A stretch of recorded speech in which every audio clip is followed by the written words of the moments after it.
Hello, and welcome to Friday evening here on the Actual Magician's Bookshelf channel, where today we're going to be doing some live reading and discussing tarot, Western esotericism, alchemy, Kabbalah, whatever we decide we would like to chat about. So Birds912 has asked in the chat, and hello Tracy. Again, thank you for being members of the channel. It's really appreciated. Not a Kabbalah question. Have you ever noticed, does Mercury retrograde, full moon, etc. affect a tarot reading? And so we will talk a little bit about the Kabbalah, some of the background, and particularly how it applies to tarot, of course. So I've not noticed myself over years and years and years Mercury retrograde. Hello, Bill. Hello, welcome. The full moon and so forth, but I have noticed, and we have investigated a little bit, myself and astrologer Lynn Birkbeck, who's a friend of mine. We have noticed that with readings, your transits will affect or resonate with your readings. So sometimes it's quite interesting to have your chart done and to look at a particular transit, particularly long, problematic, challenging transits like a Mars transit or a very long Saturn transit that might be dragging at things.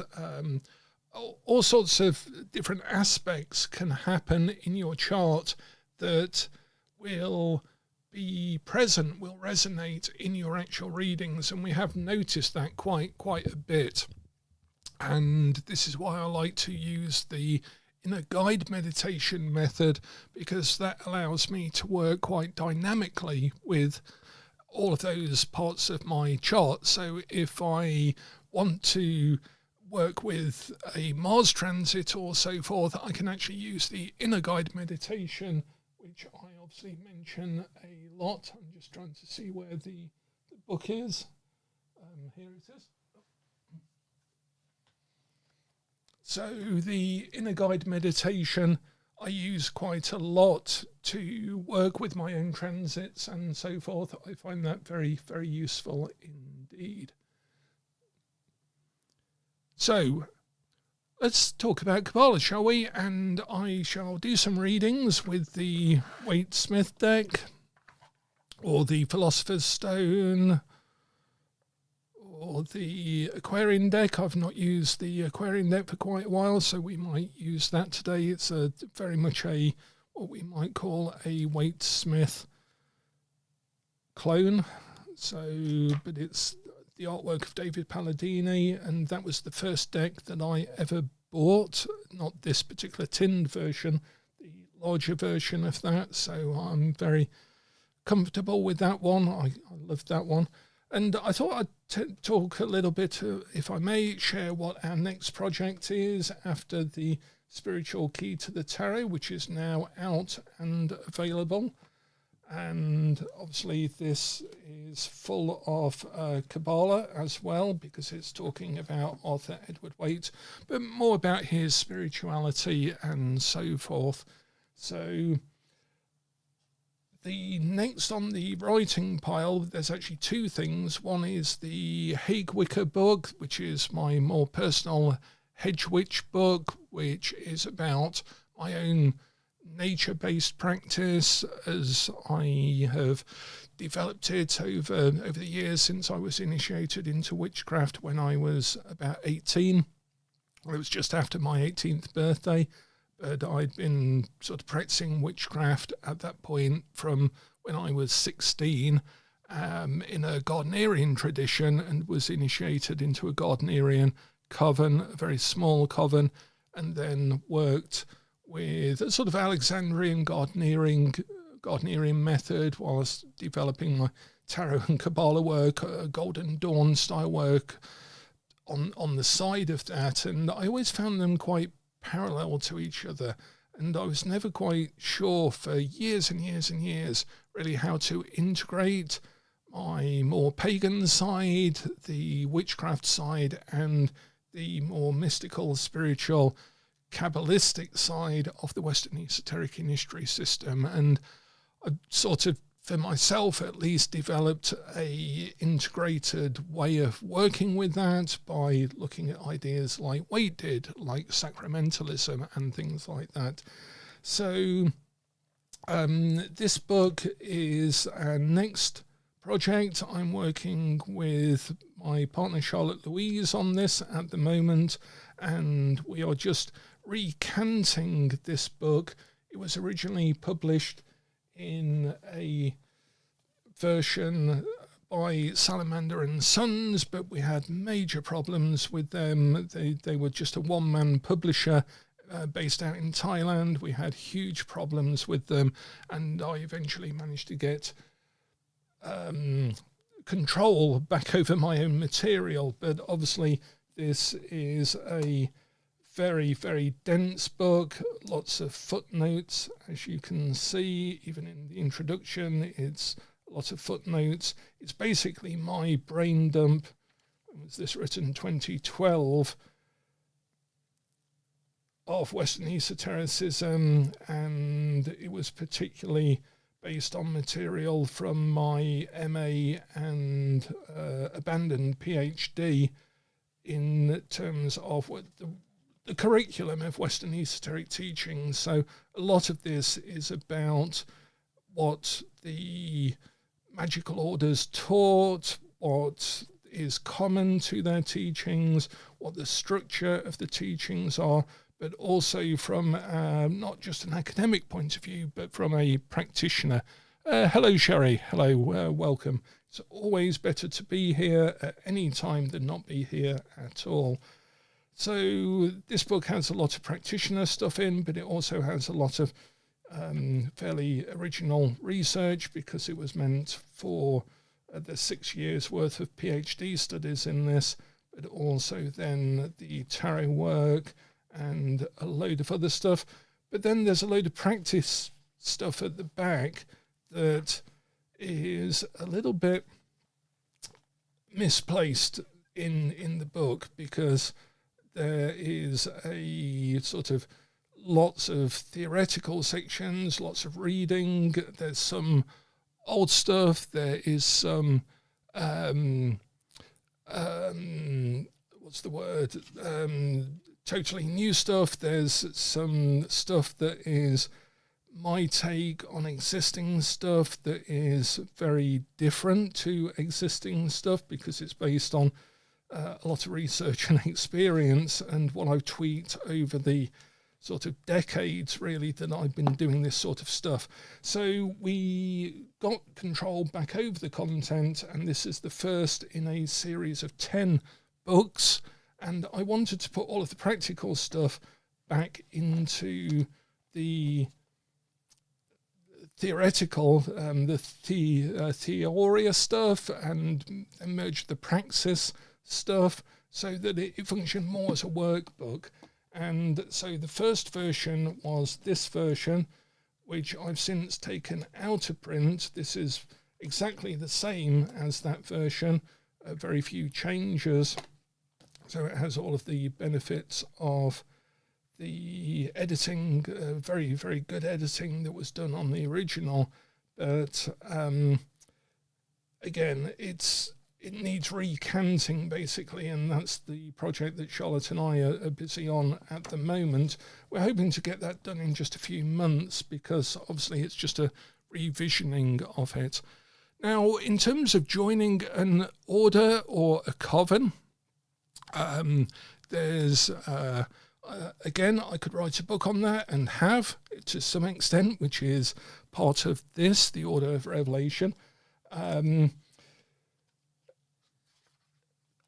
lot of the introduction, it seems self-serving, but it's actually my experience in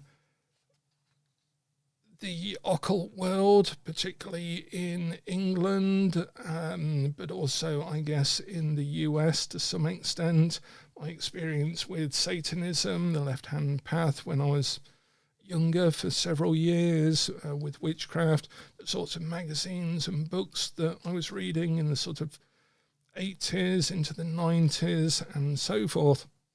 But I also wanted to bring all of this into the book so that we could basically work off that foundation, because I've been in the OTO, I've been in the Typhonian OTO, or the Typhonian Order as it is now. I've known people in the OTO up until now, various Golden Dawn orders. I'm aware of the several claimants to the Golden Dawn title. I'm aware of several claimants to the Thelemic title, and I was recently told that I wasn't on some American high priestess's list of authorized Gardnerian witches, so I wasn't a traditional Gardnerian witch, but I was. I have a photograph of me being initiated when I was 18 into a Gardnerian coven in England by a guy who was in Patricia Crowther's coven, who was initiated by Gerald Gardner. So I beg to differ sometimes with what people say and assume on the internet about who they are, the legitimacy of their tradition, their authority, their experience, and so forth. Sometimes it can be terribly misrepresented online because there's no standard, there's no checking, there's no guide rails to it or anything. It's entirely uncircumscribed. But I can only speak from my experience, and I have been in this work since I was 13. So I know whether people were writing for the magazines at the time, because I was writing for the magazines at the time. And I'm looking forward actually to doing a series for members in particular, where I'm going to be taking a look at some of the old 80s magazines and going through the people, the articles, the orders, and the groups and so forth, so that I can actually use that as a discussion. I mean, for example, this is my copy of Liber Null, which is falling to pieces. I bought this when it came out. I bought this from the Sorcerer's Apprentice at the time, and it even has my old name, Mark Green, before I was married, with Bow Repair Nexus, which was the magical order that I was in at the time when I first bought this. So, you know, again, there's a second, maybe a third renaissance of chaos magic at the moment, and that's quite interesting because I stayed with Pete Carroll and handed in my homework from, I can't remember which book it was now, the Book of Results. It was maybe one of Ray Sherwin's books here, Theatre of Magic. Again, this is part of my Bow Repair Nexus days. But I can remember being so blown away by some of the pictures in here of the massed people out in the woods, realizing that they were practicing like we were practicing at the time. We had a small group called the Children of Earth that we practiced rituals out in the woods, and this was the only way to be in touch with other people. This is all pre-internet.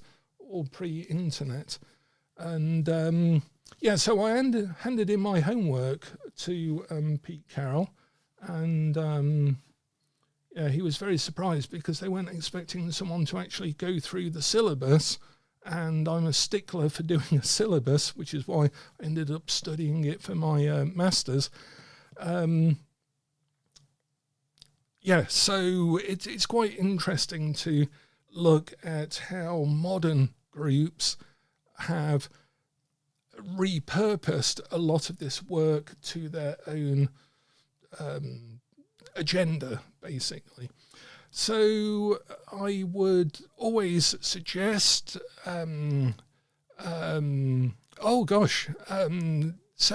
those US-based magazines, Bettet, Lionsgate, Cornelia. I'm just asking Bill in the live chat there. Yeah, so I'm going to be particularly looking at the Lamp of Thoth, Chaos International. I have a full set, I think, of both of those. Monolith magazine from the Order of the Cubic Stone.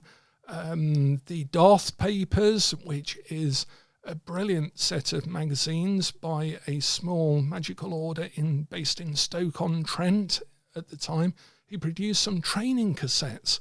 I can remember one of my first times hearing someone else do the Lesser Banishing Ritual was actually on a training cassette in a sort of Midlands accent, an English Midlands accent, which was a bit bizarre hearing the angelic names in a sort of broad accent. So, I have a very fond memory of that. So, yeah, so that's what we're working on, that and the Hague Wicker book, the Hedge Witch book as well, which is literally what I do practice. It is my nature-based practice here in the Lake District. It's inspired by the hedge. I get most of my teaching from the hedge itself.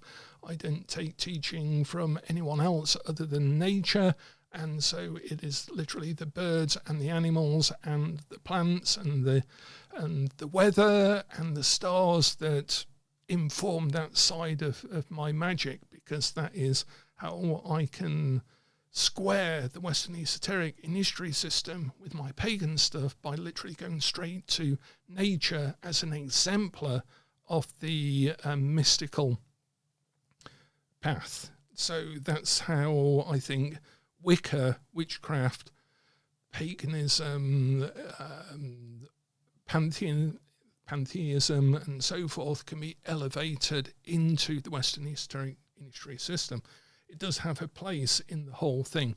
So with regard to magical orders, I have got a lifetime of stories of problematic experiences, and I have been through phases of joining magical orders and then leaving them, and also working with smaller groups and so forth. And for quite a long time, maybe a couple of decades, I just had nothing to do with occult orders or groups because of my experiences with them in the past. And then I think over time, I sort of came to realise that if I had all of these complaints about different groups, then I couldn't really do that in good conscience unless I was in a group myself. And so we founded the Everlasting Day, the Order of Everlasting Day, as a order which was for people who didn't join magical orders. So we have a very laid back, networked sort of layout schema. I'm going to be introducing a few more constructive hierarchical exercises into that as we tidy up the Magister, because we are tidying up the order at the same time. So we do have our own training program, our own work, our own network, and there are only about, I think there are about 13 of us at the moment, a sort of full coven of us, I guess. But we have been fairly stable at that number for, I guess, about 12 years or more now. And so we don't really advertise it a lot. We mention it openly But you can join by taking the Crucible Club, which is a 1-year self-study, and that is basically to replicate the year and a day practice that you have to sweep the leaves in the temple and not be let in when other people seem to be joining groups left, right and centre and getting their certificates and their badges and everything else. But in our order, you have to just sweep the leaves in the temple courtyard and be totally ignored for a year. And if you can stick that out, then we're interested. I always want to work with people who would be doing this even if they weren't in the group.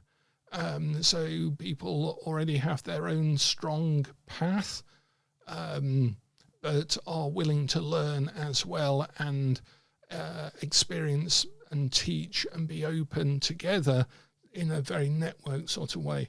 Very originally, we had a group called the Illuminated Congregation of Melchizedek, or ICOM for short, that was, I think, the world's first networked magical order. And this was in the, I guess, mid to late 80s. And we used Mart magic, chaos magic, Thelema, Kabbalah, Tarot, Golden Dawn practice. And there were a couple of people practicing, very early practitioners of, I guess, Norse magic and shamanic styles of magic. And we had people like Jan Fries come to our temple at the time, people like Maggie Ingalls, who sadly passed away a while ago, who was the proponent of Mart magic, very favoured by Kenneth Grant, and so on. And we had a lot of people sort of come in and out of our temple because we were fairly well organised and a lot of other people weren't. So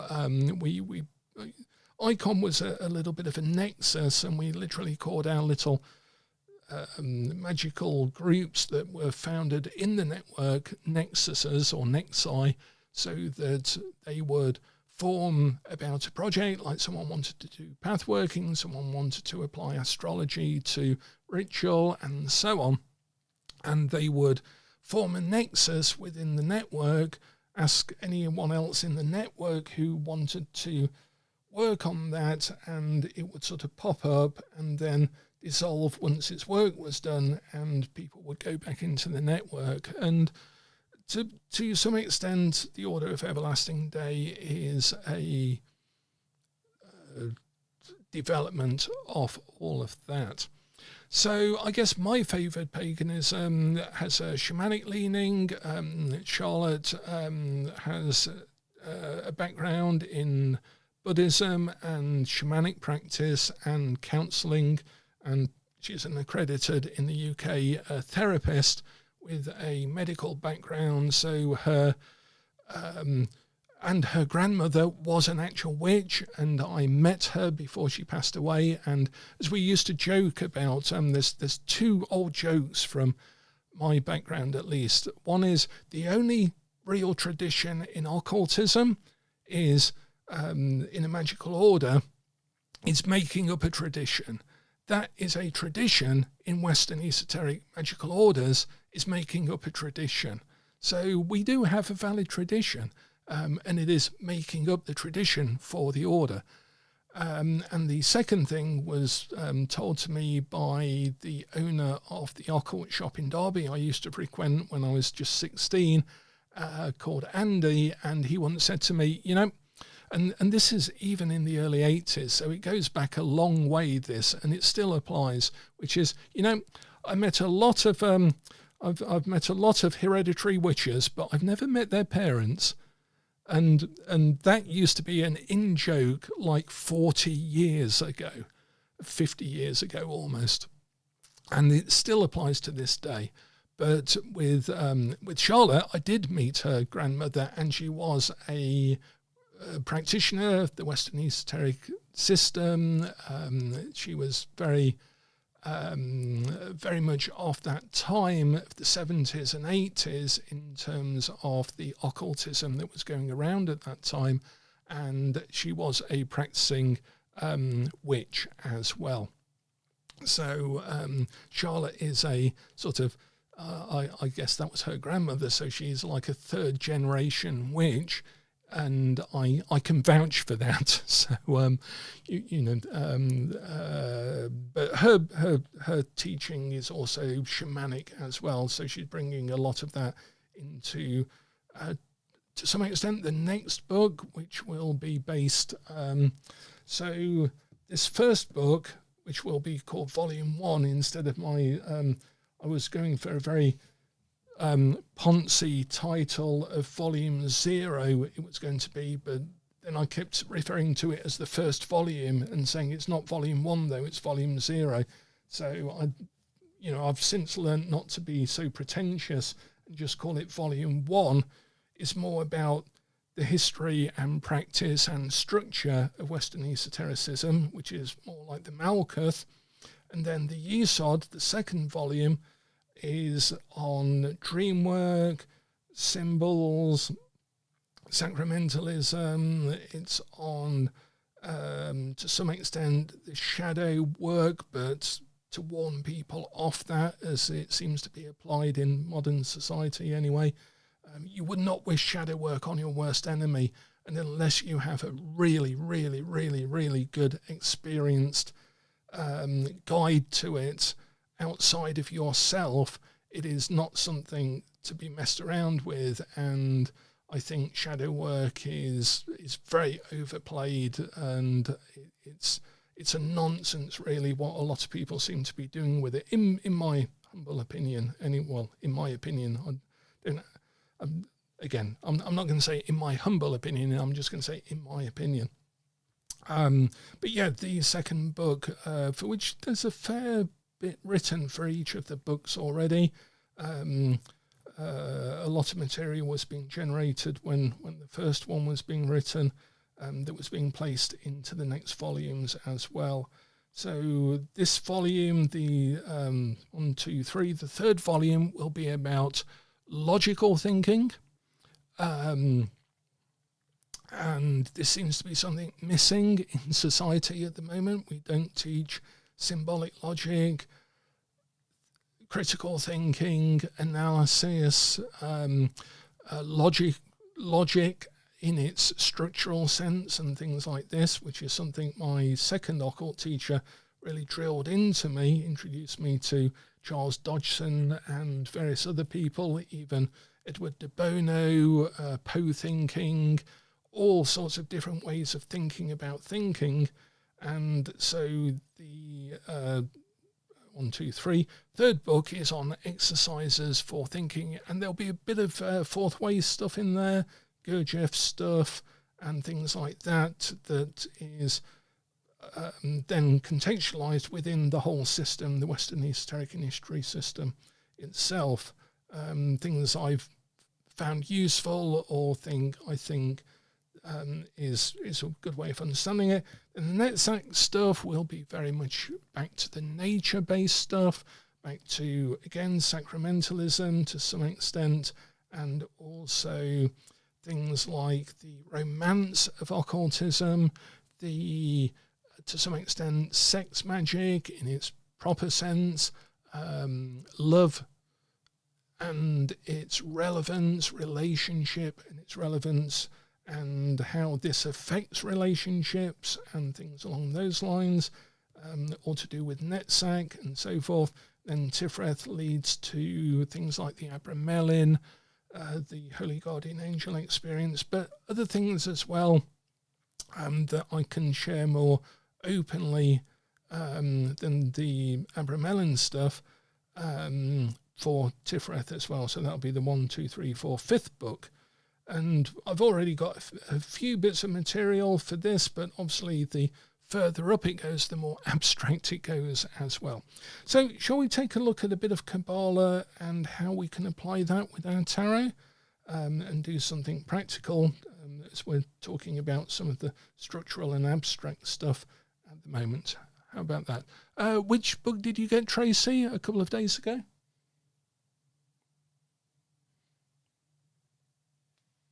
I'm just going to put this here, grab a pen.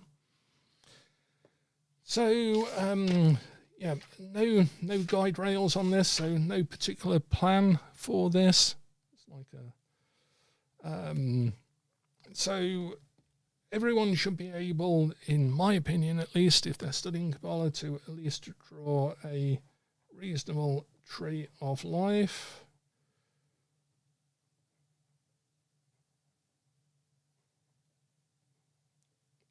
Mine vary from day to day. And we're just going to look at these bottom ones, I think. Look at this cross here. Yeah, let's start with the cross here and look at the paths. Oh, the Magician's Kabbalah. Brilliant. Yeah, excellent. Thank you.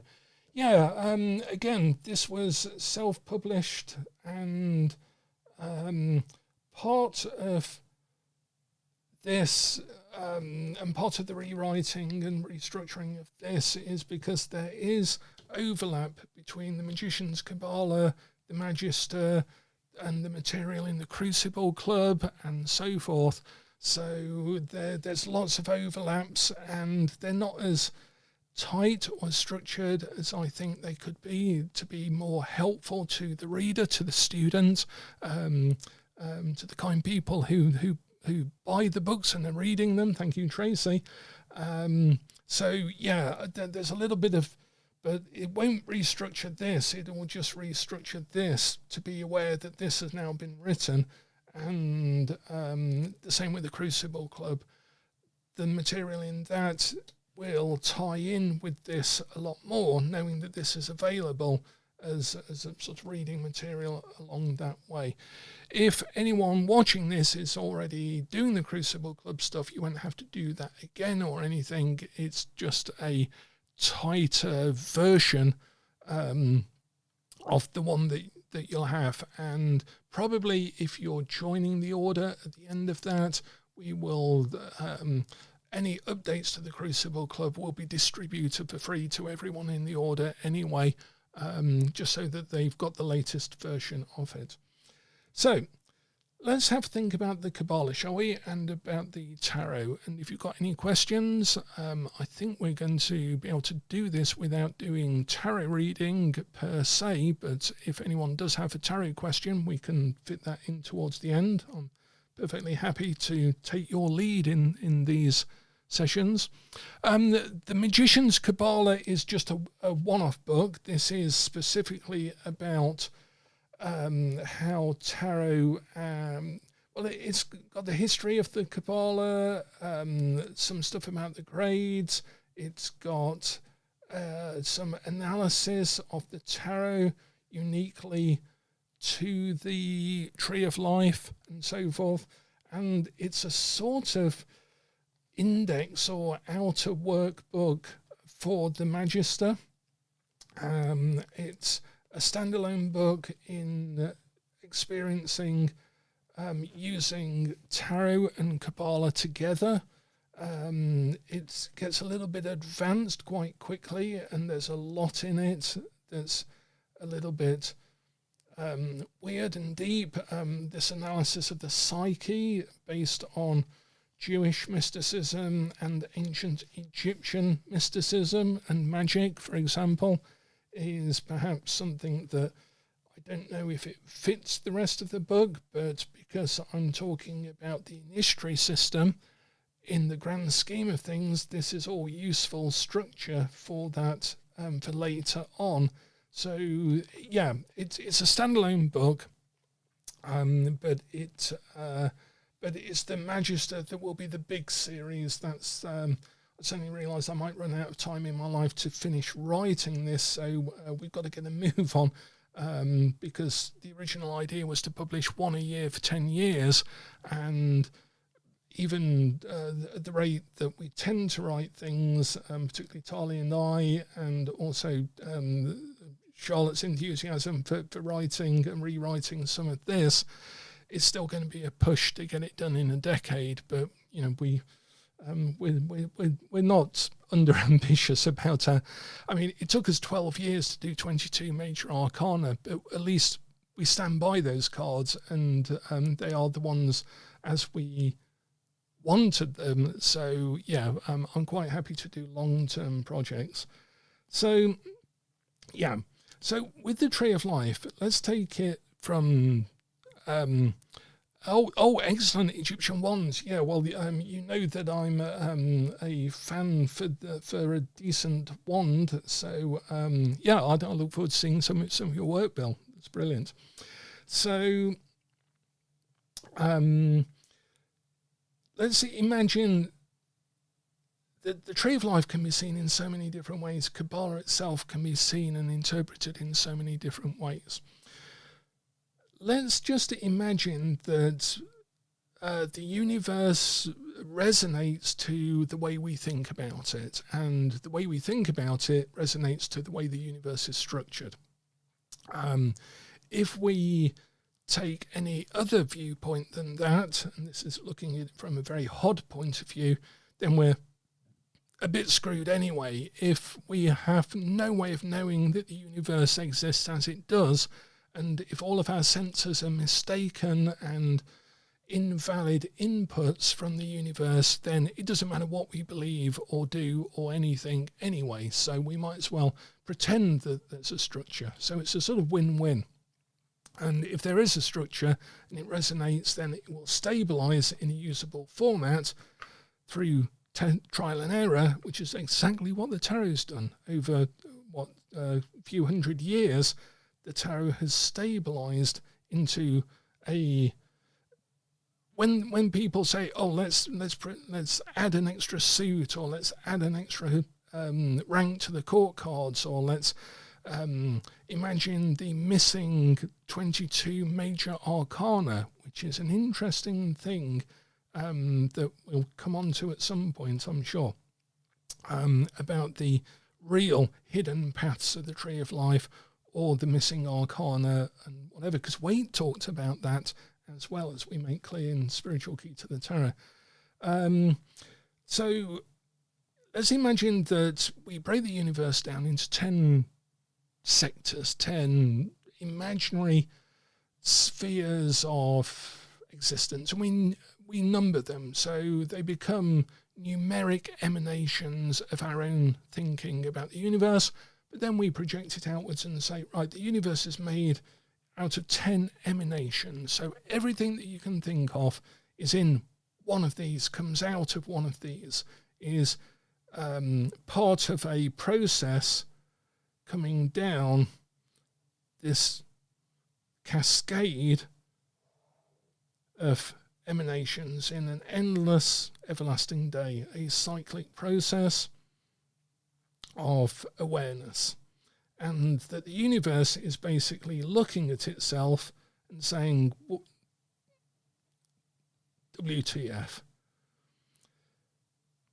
This is the method by which it inquires into itself, and its existence is the inquiry itself. It only exists through the inquiry, which is why questions are so important, why the questions people ask us of tarot card readers allow us to do the divination, because they are, when someone asks us a question for our tarot cards, they are defining themselves, they are defining existence, and they are taking part in the core process, as I believe it anyway, of existence itself, which is inquiry. And it's why you know someone by the questions that they ask, not by the answers that they give. So, and the questions that they don't ask as well, because they don't know to ask them. So this emanation system is unknowable because we are arising out of it. So we're inside it, we're looking out of it, we're looking out of our own awareness, and we're looking into a cosmos that we cannot possibly comprehend simultaneously at all times, everywhere, always, all at the same time, all at once, without blowing our minds. That's something H.P. Lovecraft said, that one of the enduring graces is that the human mind is not built to comprehend everything all at the same time. So, how WTF, how do we know what's going on? Well, we know it by the interaction that is going on at all times between these emanations. So we know it because something happens arising out of this, something happens arising out of this, something happens arising out of that. And all of this is happening and resonating with itself in a sort of stones in water emanating out from each other and causing ripples and interference patterns that are solidified in our minds as paths. So we call these paths, but actually they're interference patterns. They don't exist at all in reality, because this is the reality of the stone dropping into the water, and then all of the interference patterns, we collect together these types of interference patterns. We surmise that there are these 10 stones that have been dropped in the universal water, all at the same time, atemporal, non-spatially, generating the universe. And then, because there are 22 of those, and there are 22 letters in the Hebrew alphabet, and there are 22 tarot cards, we then surmise that there's some structure to this, that this holds true, that we can resonate, which is another important concept, is resonance.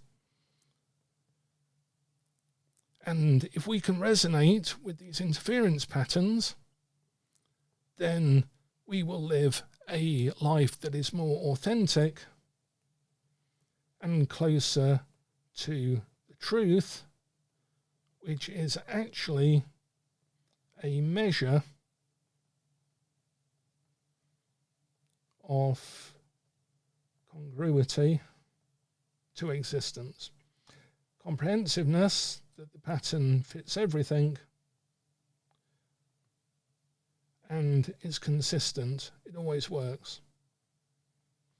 So truth, and this is known in ancient Egypt as Mart, it literally means measure, and even the gods were subservient to Mart, and had to measure up. As anyone who's studied ancient Egyptian mythology knows. And then these we illustrate by the arcana.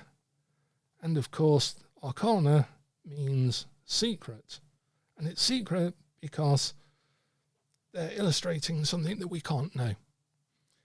But this is our experience. This is our life. This is our problem in our relationship. This is our problem with money. This is our problem with change. This is our problem with our children. This is our problem with authority. This is our problem with education. This is our problem with, and so on. All of these things in life are resonances in this arising system. Make sense? Make sense so far?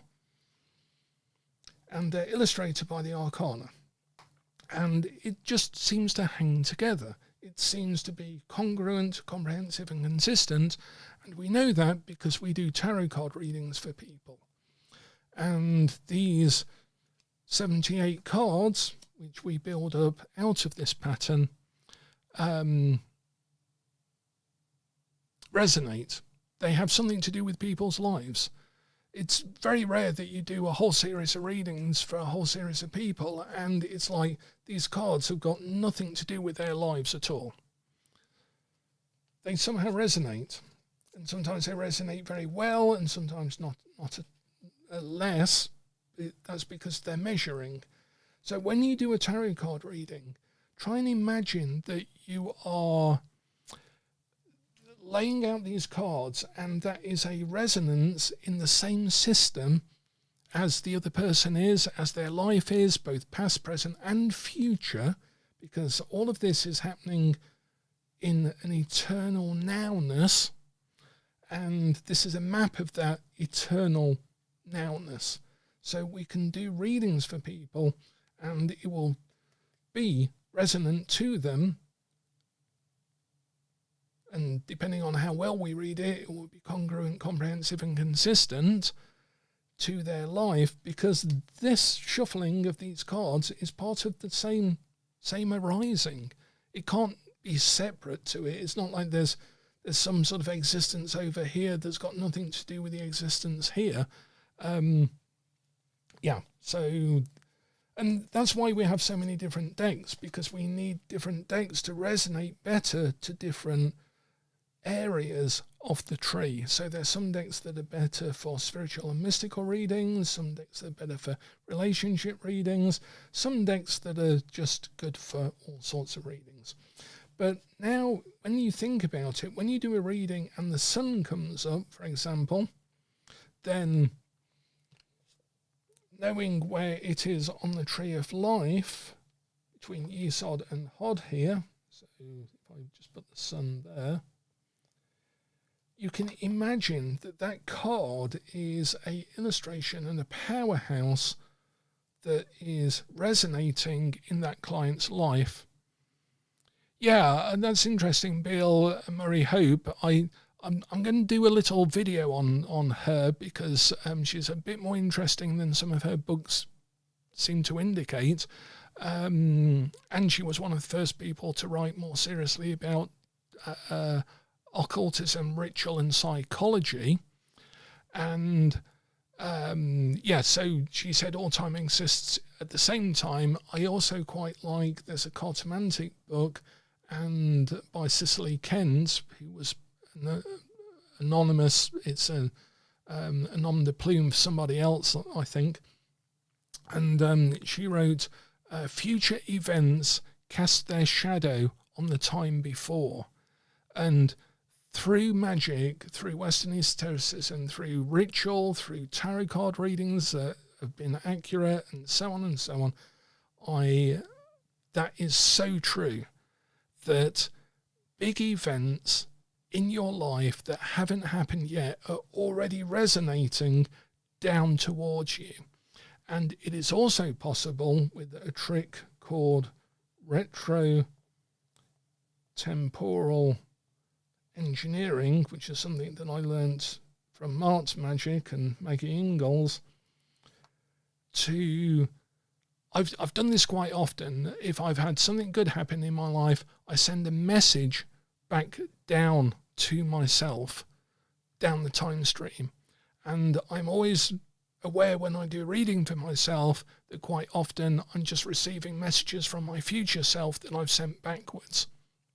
And we had actually a really weird example of that. I mean, they're all weird examples.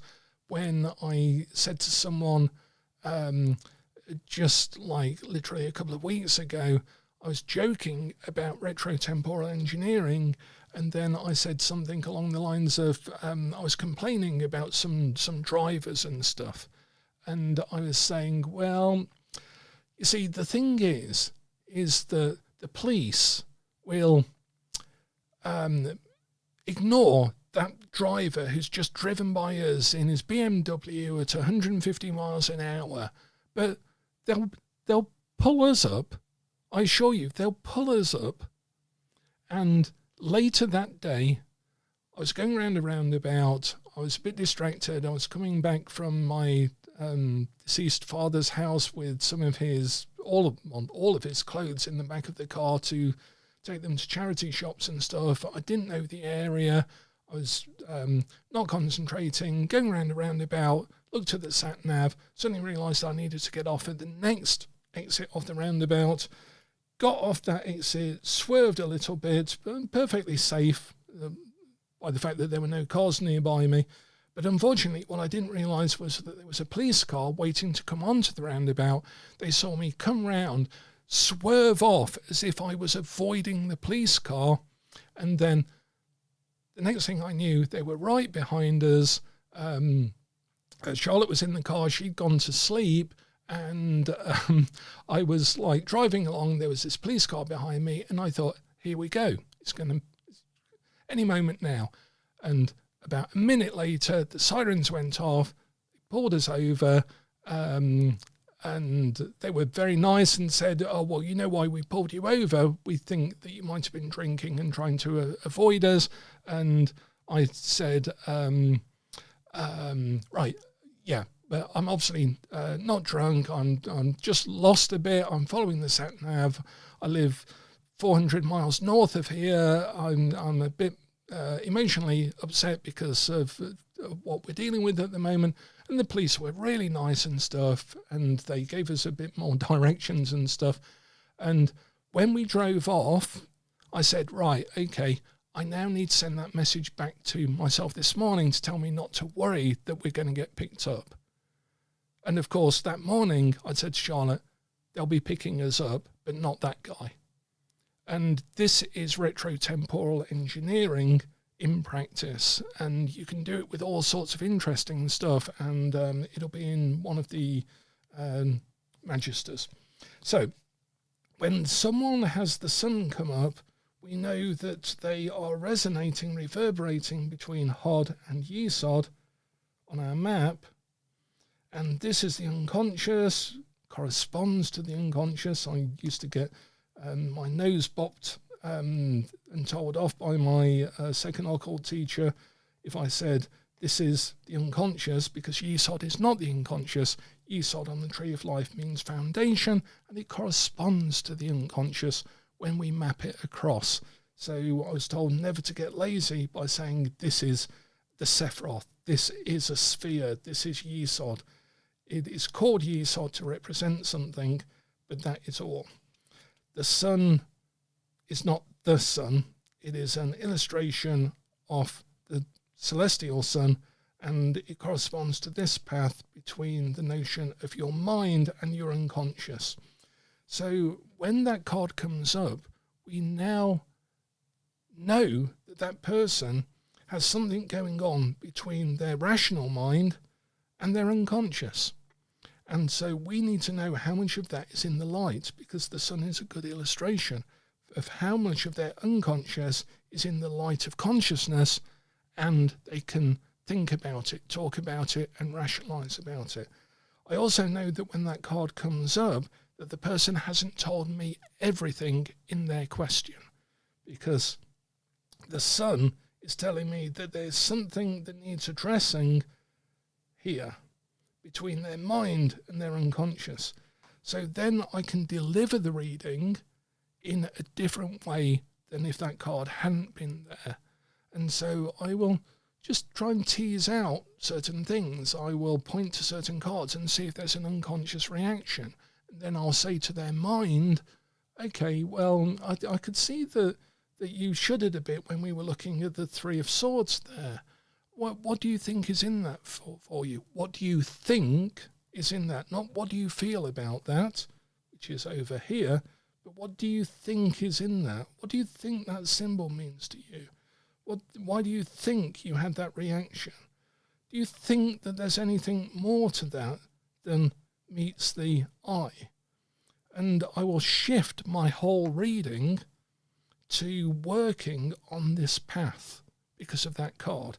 And if there are other cards, like the death card, for example, just look at the tree, death, let's act to Tifreth. So there's something resonating here as well. And now I know that there's something quite interesting, because with that card and with that card in the mix, and death and the sun have obviously got their own mutual symbolism, death and resurrection, death and the sun, the death and rebirth of the sun, of course. The sun is on this card and so forth. But you can see on this pattern that we've got resonations here and here. So I'm either going to look to see if temperance is in their reading, or I'm going to talk to them a little bit about balancing things off, which is the missing temperance between those two cards. So in effect, just knowing where they are on the map, you don't even need to know what it means that they're in that position, although everything you ever then learn about it is going to help you, but you'll know that there's an imbalance. You might not exactly know, unless you're studying a bit more about Kabbalah, where that imbalance is or what it is, but you know roughly, okay, so there's a nice balance between that and that. but they need something to hold it together. And that is on that path, and that's temperance. So perhaps temperance will be in the reading, or perhaps you need to discuss,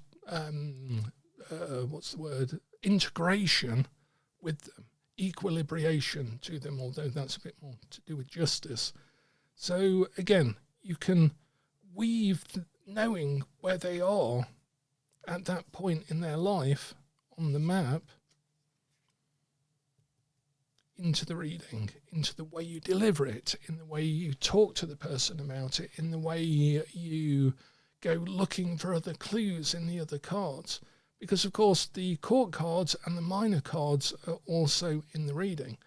They might have, for example, a load of 7s in their reading and a load of 8s in their reading. But supposing they have just 1, 2 card, a minor arcana, say the 2 of Pentacles, which is all the way up here, because the minor arcana correspond to the numbers of the Sephiroth. 7, 8, 9, and 10. Because Sephiroth means numerical emanation. So if you had a 2 of Pentacles in that reading, so you had this card, a scattering of 7s and 8s, which nicely balance here. But you've got this massive 2 of Pentacles. That is the real killer card. That is the key to the whole reading. That is resonating, emanating all the way up here, all by its lonesome, and it's being reflected down here in all of this that's going on. But that little 2 of Pentacles that you would have otherwise probably not have noticed, it makes me laugh when people say, oh, the major arcana are all about the big things. These are the big energies, and the minor arcana to do with your day-to-day life. I don't think those people have ever studied tarot, because if they've done thousands of readings for people, they'll know that in practice, sometimes the minor arcana can outweigh a load of major arcana in a reading. And the person, the reader, the client will tell you that. They'll actually say, well, I don't like that card, or that card makes me feel a bit weird. And they'll ignore the death card. I know people, again, make a big fuss about the death card sometimes. But real people, and thousands of readings, sometimes don't have a problem with the death card because they know it's symbolic. They're not worried about it, but they're really confused about, the look on his face, for example, the Knight of Wands. And that is where you need to go with your readings, I believe, is listen to the client and have a consistent model and test it out with people. And not learn necessarily from the books without testing it, not even our books, particularly not our books. Always test the stuff in there. I have, so it's worth doing that for yourself, and that's how you're going to learn from books as well. So that 2 of Pentacles is going to be the thing that I'll be concentrating on in that reading, because I'm aware that it's all part of one consistent big map. So I guess we really haven't done a tarot card reading today, but actually we have. I mean, this is, to me, this is reading tarot. We are reading into the structure of it. We are reading into the meaning of it. We're learning to apply it. If someone then said, I want to do a magical ritual based on this reading, I might just say, right, okay, well, you're going to use that card. I want you to introduce, you could use temperance, or you could use the world, for example, down there. And let me find our 2 of Pentacles just as we close off. If you've got any questions, please ask them now, and we can either cover them today or next week. I do love this deck. Right, how did I?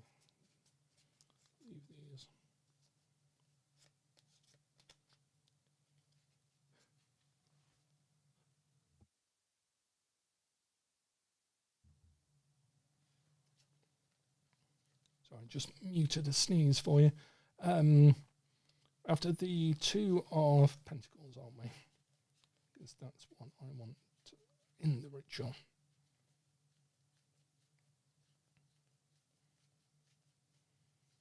Will it be at the bottom? Almost. Two Pentacles. Then actually, what we would do, I guess, to really, face this off is, so we've got the Two of Pentacles up there, we've got Death and the Sun.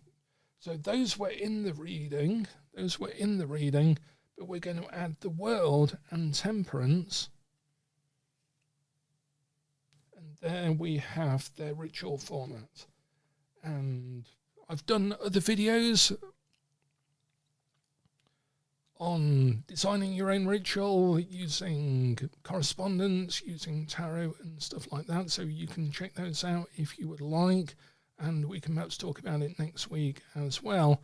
But I would then get them to design a ritual based around those to really consolidate the reading, bring it into their life, do a inner guide meditation working with those cards, get them to go through the world, meet the world can take them to temperance can take them to a joint character for the Sun and Death, and then that can take them to where they can deal with the Two of Pentacles in the dream, or in the path working, or in the ritual as well. Or even just setting that out as a mandala and meditating on it is going to help consolidate that imbalance that they have with the Two of Pentacles and bring it down into their everyday life just by meditating on it and stuff like that. So it is a tarot card reading, but it's turning your life and experience and the map into your tarot card readings. And as Bill is saying, that it opens up new levels. And this is really what the Kabbalah is about, and adding correspondences in the Western Esoteric and History system is building these levels so that you can have a wider range of tools and insights into someone's life, even if the question is only when will Dwayne, or merely when will Dwayne come back to me, that you can change gears according to where's best for the other person. Okay, so thank you for being with me, asking really interesting questions. That's really useful, and adding your own experience. That's brilliant. And again, I'm honor bound to say that we have a membership level to this channel where I'm going to be introducing some more precise stuff, some more community stuff, so that we can have discussions, we can try things out together as well over a period of time, and we can play around with some of these things in a little bit more of a focused and community way. And thank you for supporting that, because otherwise it's hard work producing the videos and things like that. I'm doing it for the fun, interest and excitement of it, for the being able to communicate with people through this medium, but it is also really useful to have some income from the membership channel, because then that allows me to pay for the subscriptions to the various tools that I'm using for the camera and for Canva to make the thumbnails and all of the other stuff. So thanks a lot, everyone. Have a great weekend. If you're watching this as a recording, then have a great time. And thanks a lot, everyone. Take care. Have a wonderful weekend. And any questions, you know where to find me. I'm on Facebook, and I'm just busy catching up at the moment as well. Obviously, there's been a lot happening in the family recently. I'm back home for a couple of weeks until I go back to, we have a ritual to scatter my father's ashes on the coast down south. coming up in a couple of weeks, but in the meantime, I'm actually busy catching up on emails and everything else. So if you're waiting for email from me, then expect that in the next couple of days. And thanks a lot for your questions and everything. Excellent. Right. And I should start ending these sessions and starting them a bit more formally. So I will say, as ever, the worker is hidden in the workshop. That will be our formal ending for these sessions in the future. And thanks a lot for your thoughts about that as well. It's appreciated. It really is. Okay, so again, we will start these sessions with by our work we are changed, which is how I start my esoteric work with people. And we will end our sessions with the worker is hidden in the workshop, as it should be. Thanks a lot, everyone. Take care.